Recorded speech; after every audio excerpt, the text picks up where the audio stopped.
जय हिंद दोस्तों, संदीप ट्रेकी मैथ स्पेशल यूट्यूब चैनल में आप सभी का स्वागत है। बिहार पुलिस कांस्टेबल नई भर्ती 2023 ये प्रैक्टिस सेट नंबर 105 है। इससे पहले प्रैक्टिस सेट नंबर 1 से लेकर 104 तक नहीं देखे होंगे, तो इसके लिए प्लेलिस्ट बना दिए हैं, वहां से आकर आप सारी वीडियो एक एक करके देख सकते हैं। इसमें हम सामान्य ज्ञान का 40 महत्वपूर्ण प्रश्न देखने वाले हैं, तो इस वीडियो में अंत तक बने रहिएगा। वीडियो स्टार्ट करते हैं और चलते हैं प्रश्न की तरफ। पहला प्रश्न है आपके सामने कि कुतुबुद्दीन ऐबक की राजधानी कहाँ थी। ऑप्शन नंबर ए है दिल्ली, बी है लाहौर, सी है लखनऊ और डी है फैजाबाद। बताइए यहाँ पर एक नंबर प्रश्न का सही आंसर कौन सा है। तो कुतुबुद्दीन ऐबक की राजधानी कहाँ थी। जो भी कैंडिडेट यहाँ पर ऑप्शन नंबर बी बता रहे हैं लाहौर, बिल्कुल सही जवाब है। कुछ इंपॉर्टेंट बात जान लेते हैं। देखिए, कुतुबुद्दीन ऐबक थे जो कि मोहम्मद गौरी का यह एक गुलाम थे, इसलिए 1206 ईस्वी में गुलाम वंश का स्थापना किए और 1210 ईस्वी में चौगान खेलते हुए, जो कि वर्तमान समय में उसको पोलो बोलते हैं, चौगान खेलते हुए इनका मौत हो गया। और ये इनको लाखों के दान करते थे, इसलिए इनको लाख वर्ष की उपाधि मिली थी।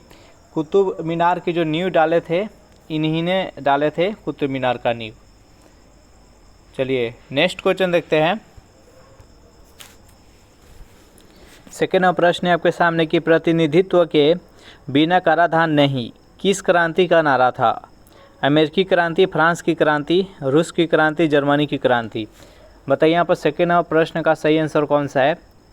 तो जो भी कैंडिडेट यहाँ पर ऑप्शन नंबर ए चुन रहे हैं, अमेरिकी क्रांति, बिल्कुल सही जवाब है। थर्ड प्रश्न है आपके सामने कि मानव शरीर का सामान्य तापमान कितना डिग्री फ़ारेनहाइट होता है। बताइए यहाँ पर 3 नंबर प्रश्न का सही आंसर कौन सा है। तो मानव शरीर का सामान्य तापमान फ़ारेनहाइट में कितना होता है, तो 98.6 डिग्री फ़ारेनहाइट। इसका right answer option number B. Celsius में अगर बात करें तो 37 डिग्री सेल्सियस। 4 नंबर प्रश्न है आपके सामने कि गेट की स्थापना किस वर्ष हुई। 1940 में, 1942 में, 1947, 1949। बताइए यहाँ पर 4 नंबर प्रश्न का सही आंसर कौन सा है। तो गेट की स्थापना कब हुई, तो 1947 ईस्वी। जो भी कैंडिडेट यहाँ पर ऑप्शन नंबर सी चुन रहे हैं, बिल्कुल सही जवाब है। 5 नंबर प्रश्न है आपके सामने कि राष्ट्रीय पक्षी दिवस कब मनाया जाता है। 6 सितंबर को, 8 अक्टूबर को, 12 नवंबर को और 16 जनवरी को। बताइए यहाँ पर 5 नंबर प्रश्न का सही आंसर कौन सा है। राष्ट्रीय पक्षी दिवस कब मनाया जाता है। तो जो भी कैंडिडेट यहाँ पर ऑप्शन नंबर सी चुन रहे हैं, 12 नवंबर, बिल्कुल सही जवाब है। ये सलीम अली के जन्म दिवस के उपलक्ष्य में 12 नवंबर को राष्ट्रीय पक्षी दिवस मनाया जाता है। 6 नंबर प्रश्न है आपके सामने कि समुद्र के जल में लवण की औसत मात्रा कितनी होती है। 15%, 25%, 30% और 35%। बताइए यहाँ पर 6 नंबर प्रश्न का सही आंसर कौन सा है। समुद्र के जल में लवण की औसत मात्रा कितनी होती है, तो 35%। जो भी कैंडिडेट ऑप्शन नंबर डी के साथ जा रहे हैं, बिल्कुल सही जवाब है। नेक्स्ट यहाँ पर 7 नंबर प्रश्न है आपके सामने कि किसी वृक्ष की आयु की गणना किसके द्वारा की जाती है। उसके लंबाई के द्वारा, मोटाई के द्वारा, जड़ों के फैलाव के द्वारा, तने के घेरे द्वारा। बताइए यहाँ पर 7 नंबर प्रश्न का सही आंसर कौन सा है। तो किसी भी वृक्ष के आयु की गणना किसके द्वारा की जाती है, तो उसके तने के घेरे के द्वारा। जो भी कैंडिडेट यहाँ पर ऑप्शन नंबर डी के साथ जा रहे हैं, बिल्कुल सही जवाब है। 8 नंबर प्रश्न है आपके सामने कि भारत का सबसे बड़ा उद्यम क्या है। बैंक है, रेलवे है, कर है और कृषि है। बताइए यहाँ पर 8 नंबर प्रश्न का सही आंसर कौन सा है। भारत का सबसे बड़ा उद्यम क्या है।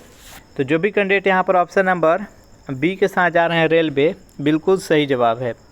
9 नंबर प्रश्न है आपके सामने कि राज्य सरकार के विधि सलाहकार कौन होता है। एडवोकेट जनरल, महान्यायवादी, नियंत्रक एवं महालेखा परीक्षक, सॉलिसिटर जनरल ऑफ इंडिया।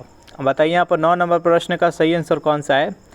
राज्य सरकार के विधि सलाहकार कौन होता है, तो एडवोकेट जनरल। जो भी कैंडिडेट यहाँ पर ऑप्शन नंबर ए के साथ जा रहे हैं, बिल्कुल सही जवाब है। 10 नंबर प्रश्न है आपके सामने कि लोकसभा में शून्यकाल की अधिकतम अवधि कितनी होती है। आधा घंटा, 1 घंटा, 2 घंटा और 3 घंटा। बताइए यहाँ पर 10 नंबर प्रश्न का सही आंसर कौन सा है। तो लोकसभा के में शून्यकाल की अधिकतम अवधि 1 घंटा होता है। प्रश्नकाल के समाप्ति के बाद 1 घंटा के लिए, यानी अगर समय से हम बात करें तो पहले 12 बजे तक प्रश्न काल होता था, लेकिन अब 1 बजे तक कर दिया गया है। 1 बजे तक प्रश्न काल रहेगा और 1 से 2 जो रहेगा यही इसी के बीच को शून्य काल कहते हैं। उसके बाद फिर प्रश्न काल शुरू हो जाता है। तो अधिकतम अवधि कितना होता है? 1 घंटा।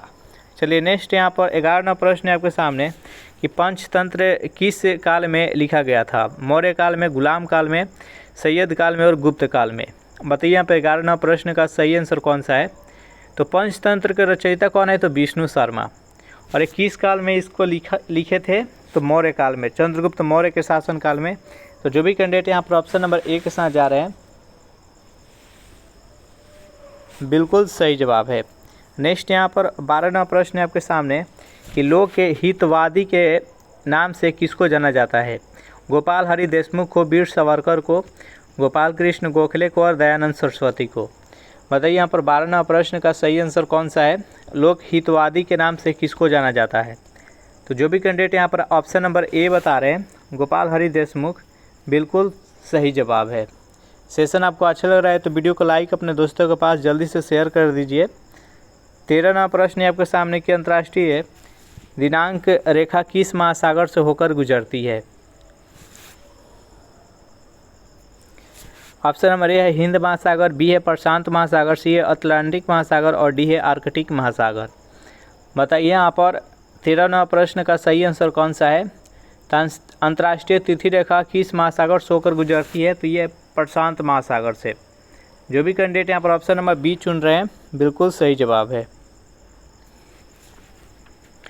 14वां प्रश्न है आपके सामने कि शरीर की रक्षक कोशिका किसे कहा जाता है? हीमोग्लोबिन को, ब्लड प्लेटलेट्स को, आरबीसी को और डब्ल्यूबीसी को। बताइए यहाँ पर 14वां प्रश्न का सही आंसर कौन सा है?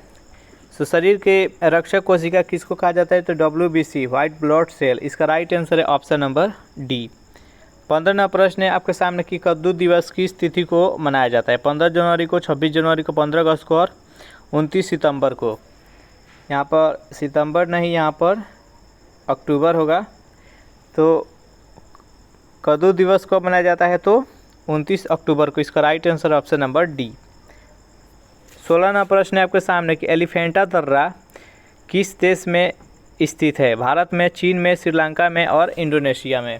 बताइए यहाँ पर 16वां प्रश्न का सही आंसर कौन सा है? एलिफेंटा दर्रा किस देश में स्थित है? तो जो भी कैंडिडेट यहाँ पर ऑप्शन नंबर सी चुन रहे हैं श्रीलंका, बिल्कुल सही जवाब है।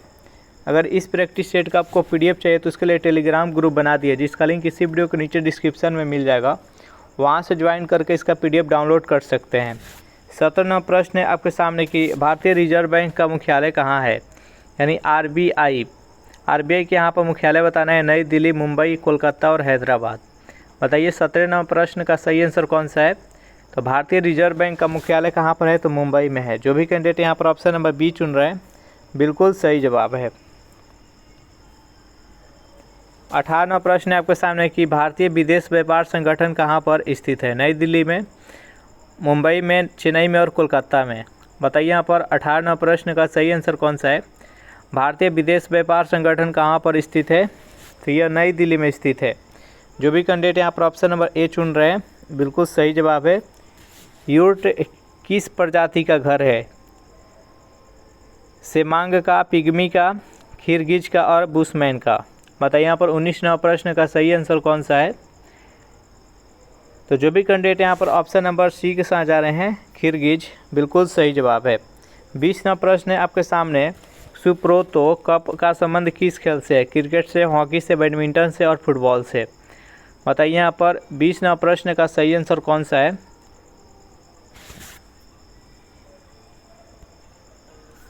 तो जो भी कैंडिडेट यहाँ पर ऑप्शन नंबर डी चुन रहे हैं फुटबॉल, बिल्कुल सही जवाब है। 21वां प्रश्न है आपके सामने कि पहली मार्क्सवादी क्रांति किस देश में हुई थी? अमेरिका में, फ्रांस में, रूस में और जर्मनी में। बताइए 21वां प्रश्न का सही आंसर कौन सा है? पहली मार्क्सवादी क्रांति किस देश में हुई थी? तो जो भी कैंडिडेट यहाँ पर ऑप्शन नंबर सी चुन रहे हैं रूस, बिल्कुल सही जवाब है।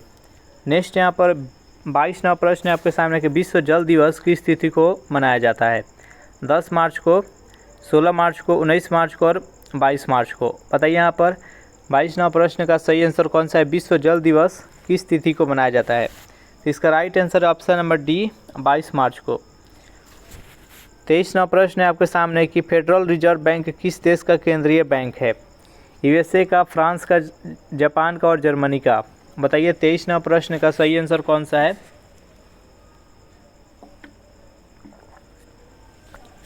फेडरल रिजर्व बैंक किस देश का केंद्रीय बैंक है? तो ये यूएसए यानी अमेरिका का। इसका राइट आंसर है ऑप्शन नंबर ए। 24वां प्रश्न है आपके सामने कि ओणम किस राज्य का प्रमुख त्यौहार है? आंध्र प्रदेश का, तमिलनाडु का, केरल का और उड़ीसा का। बताइए 24वां प्रश्न का सही आंसर कौन सा है? तो ओणम एक किस राज्य का प्रमुख त्यौहार है? तो यह केरल का है। जो भी कैंडिडेट यहाँ पर ऑप्शन नंबर सी चुन रहे हैं बिल्कुल सही जवाब है। 25वां प्रश्न है आपके सामने कि भारत में अंग्रेजी शिक्षा की शुरुआत किसने की थी? मैकाले ने, चार्ल्स ग्रांट ने, लॉर्ड क्लाइव ने और वारेन हेस्टिंग्स ने। बताइए यहाँ पर 25वां प्रश्न का सही आंसर कौन सा है? तो भारत में अंग्रेजी शिक्षा की शुरुआत किसने की थी? तो लॉर्ड मैकाले ने। जो भी कैंडिडेट यहाँ पर ऑप्शन नंबर ए चुन रहे हैं बिल्कुल सही जवाब है। 26वां प्रश्न है आपके सामने कि सबसे अधिक शंकुधारी वन किस राज्य में पाया जाता है? उत्तराखंड में, हिमाचल प्रदेश में, जम्मू कश्मीर और उत्तर प्रदेश में। बताइए 26वां प्रश्न का सही आंसर कौन सा है? तो सबसे अधिक शंकुधारी वन किस राज्य में पाया जाता है? तो जम्मू कश्मीर में। जो भी कैंडिडेट यहाँ पर ऑप्शन नंबर सी चुन रहे हैं बिल्कुल सही जवाब है। नेक्स्ट क्वेश्चन देखते हैं।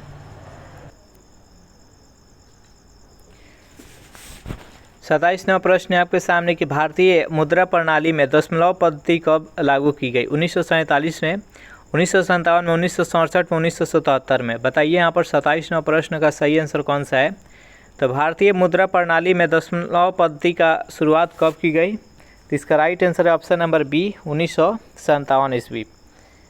28वां प्रश्न है आपके सामने कि विजयी विश्व तिरंगा प्यारा नामक झंडा गीत की रचना किसने की थी? रविन्द्रनाथ टैगोर ने, इकबाल ने, श्यामलाल गुप्त ने और हरिवंश राय बच्चन ने। बताइए 28वां प्रश्न का सही आंसर कौन सा है? तो विजयी विश्व तिरंगा प्यारा नामक झंडा गीत किसने लिखा था? तो श्याम लाल गुप्त ने। जो भी कैंडिडेट यहाँ पर ऑप्शन नंबर सी के साथ जा रहे हैं बिल्कुल सही जवाब है।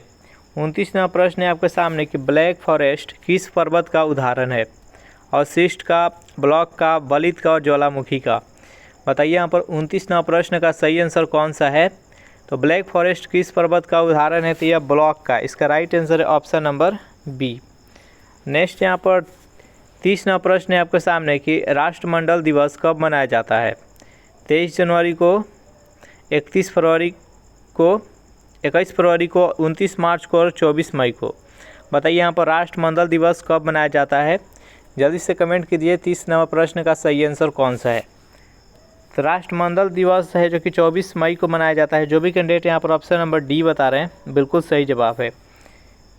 31वां प्रश्न है आपके सामने एनडीए नेशनल डिफेंस एकेडमी कहाँ पर स्थित है? हैदराबाद में, खरगवासला में, रुड़की में और पुणे में। बताइए यहाँ पर 31वां प्रश्न का सही आंसर कौन सा है? तो नेशनल डिफेंस एकेडमी कहाँ पर स्थित है? तो खरगवासला में है। जो भी कैंडिडेट यहाँ पर ऑप्शन नंबर बी बता रहे हैं बिल्कुल सही जवाब है। 32वां प्रश्न आपके सामने कि विश्व में सर्वाधिक बोली जाने वाली भाषा कौन है? हिंदी है, चीनी है, जापानी है और अंग्रेजी है। बताइए यहाँ पर 32वां प्रश्न का सही आंसर कौन सा है? विश्व में सर्वाधिक कौन सी भाषा बोली जाती है? तो जो भी कैंडिडेट यहाँ पर ऑप्शन नंबर बी बता रहे हैं चीनी, बिल्कुल सही जवाब है। नेक्स्ट यहाँ पर 33वां प्रश्न है थाईलैंड देश की राजधानी कहाँ है? अंकारा, बेरूत, मस्कट और बैंकॉक। बताइए यहाँ पर 33वां प्रश्न का सही आंसर कौन सा है? तो थाईलैंड देश की राजधानी कहाँ है? तो बैंकॉक। जो भी कैंडिडेट यहाँ पर ऑप्शन नंबर डी चुन रहे हैं बिल्कुल सही जवाब है। 34वां प्रश्न है आपके सामने कि लाल किले का निर्माण का कार्य किस वर्ष पूरा हुआ था? 1624 में, 1648 में, 1654 में और 1664 में। बताइए यहाँ पर 34वां प्रश्न का सही आंसर कौन सा है? लाल किले का निर्माण किस वर्ष संपूर्ण हुआ था? तो शाहजहाँ के द्वारा 1638 ईस्वी में लाल किला बनवाना शुरू किए थे और ये कंप्लीट कब हुआ था? तो 1648 ईस्वी में। 10 वर्ष लगा था। तो इस प्रश्न का राइट आंसर है ऑप्शन नंबर बी। 35वां प्रश्न है आपके सामने कि ओमान देश की मुद्रा क्या है? डॉलर है, पाउंड है, रियाल है और पीसो है। बताइए 35वां प्रश्न का सही आंसर कौन सा है? तो ओमान देश का मुद्रा का नाम क्या है? तो रियाल है। जो भी कैंडिडेट यहाँ पर ऑप्शन नंबर सी चुन रहे हैं बिल्कुल सही जवाब है। सेशन आपको अच्छा लग रहा है तो वीडियो को लाइक अपने दोस्तों के पास जल्दी से कर दीजिए। 36वां प्रश्न है आपके सामने कि सीरिया की राजधानी कहाँ है? दमिश्क, अगाना, सियोल और दोहा। बताइए यहाँ पर 36वां प्रश्न का सही आंसर कौन सा है? तो सीरिया का राजधानी कहाँ पर है? तो सीरिया का राजधानी दमिश्क है। जो भी कैंडिडेट यहाँ पर ऑप्शन नंबर ए चुन रहे हैं बिल्कुल सही जवाब है। 37वां प्रश्न है आपके सामने कि हल्दी पौधे के किस भाग से प्राप्त होता है? तना से, कि जड़ से, कि पत्ती से, कि बीज से। बताइए यहाँ पर हल्दी पौधे के किस भाग से प्राप्त होता है? तो जो भी कैंडिडेट यहाँ पर ऑप्शन नंबर ए बता रहे हैं तना, बिल्कुल सही जवाब है। 38वां प्रश्न है आपके सामने कि तरंग दैर्घ्य का मात्रक क्या है? Weber, lumen, angstrom. बताइए यहाँ पर 38वां प्रश्न का सही आंसर कौन सा है? तरंग दैर्घ्य का ऐसा ही मात्रक आपको बताना है। जो भी कैंडिडेट यहाँ पर ऑप्शन नंबर डी चुन रहे हैं एंगस्ट्रॉम, बिल्कुल सही जवाब है। 39वां प्रश्न है आपके सामने कि ऋतु संहार के लेखक कौन है? वेद व्यास, कालिदास, कबीरदास, आचार्य विनोबा भावे। बताइए 39वां प्रश्न का सही आंसर कौन सा है? ऋतु संहार के लेखक कौन है? तो जो भी कैंडिडेट यहाँ पर ऑप्शन नंबर बी बता रहे हैं कालिदास, बिल्कुल सही जवाब है।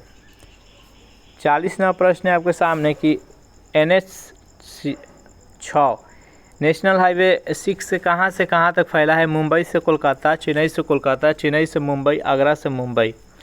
बताइए यहाँ पर 40वां प्रश्न का सही आंसर कौन सा है? तो नेशनल हाईवे 6 कहाँ से कहाँ तक है? तो मुंबई से कोलकाता तक है। इस प्रश्न का राइट आंसर है ऑप्शन नंबर ए।